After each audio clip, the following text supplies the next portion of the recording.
ರಿಜ್ವಾನ್ ಅವರಿಗೆ ಮತ್ತೆ ಸಲೀಂ ಅವರಿಗೆ, ನಜೀರ್ ಅವರಿಗೆ ದಾವಣಗೆರೆಗೆ ಹೋಗಿ ನಾನು ನಿನ್ನೆ ರಿಪ್ಲೈ ಇದ್ದದ್ರಿಂದ ನಾನು ಹೆಚ್ಚು ಸಮಯ ಇರಲಿಲ್ಲ ನನಗೆ, ಹಾಗಾಗಿ ಇವ್ರನ್ನ ಕಳಿಸಿದ್ದೆ.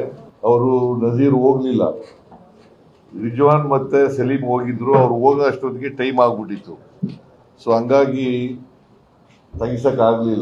ವಾಪಸ್ ತೆಗಿಸಕ್ಕಾಗಲಿಲ್ಲ.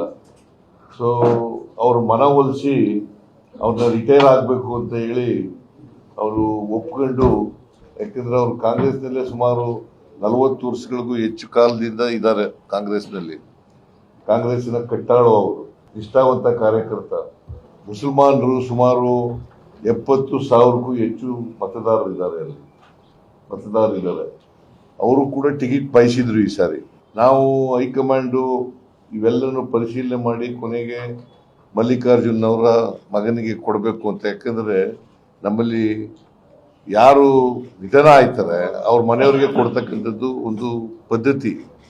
ಈ ಪದ್ಧತಿಯಿಂದ ಮಲ್ಲಿಕಾರ್ಜುನ್ ಅವರ ಮಗನಿಗೆ ಕೊಟ್ಟಿದ್ದೀವಿ, ಸಮರ್ಥನ್ ಅವರಿಗೆ. ಇವರು ಕೂಡ ಆಕಾಂಕ್ಷಿಯಾಗಿದ್ರು. ಇವರು ಈಗ ಇವತ್ತು ನಮ್ಮ ಚುನಾವಣಾ ಸ್ಪರ್ಧೆಯಿಂದ ನಿವೃತ್ತರಾಗಿದ್ದಾರೆ. ನಿನ್ನೆ 11 ಜನ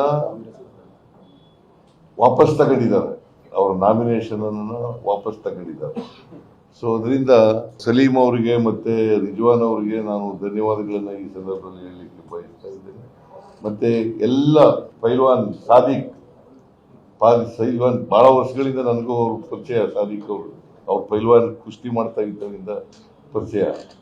ನಾನು ಕುಸ್ತಿ ನೋಡಕ್ ಹೋಯ್ತಿದ್ದೆ, ಕುಸ್ತಿ ನೋಡಕ್ಕೆ ಹೋಯ್ತಾ ಇದ್ದೆ.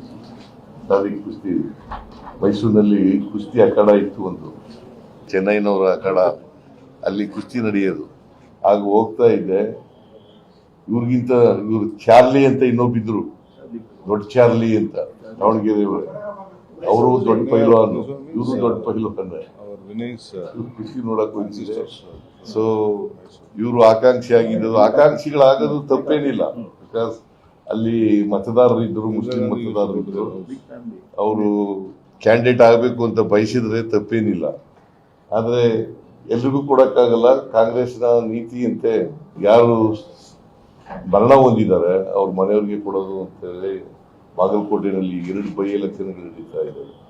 ಒಂದು ಬಾಗಲಕೋಟೆ, ಇನ್ನೊಂದು ದಾವಣಗೆರೆನಲ್ಲೂ ಶಿವಶಂಕರಪ್ಪನವ್ರ ಮೊಮ್ಮಗನಿಗೆ ಕೊಟ್ಟಿದ್ದೀವಿ.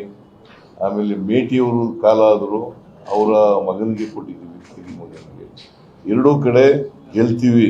ನಾನು ಪೈಲ್ವಾನ್ ಸಾದಿಕ್ ಅವರಿಗೆ ಧನ್ಯವಾದಗಳನ್ನ ಹೇಳಲಿಕ್ಕೆ, ಯಾಕಂದ್ರೆ ನಮ್ಮ ಮಾತನ್ನ ನಂಬಿ ನಾನು ಮತ್ತು DK ಶಿವಕುಮಾರ್ ಮಾತುಗಳನ್ನ ಅವರು ಒಪ್ಕೊಂಡು ವಾಪಸ್ ಇವತ್ತು ರಿಟೈರ್ ಆಗಿದ್ದಾರೆ.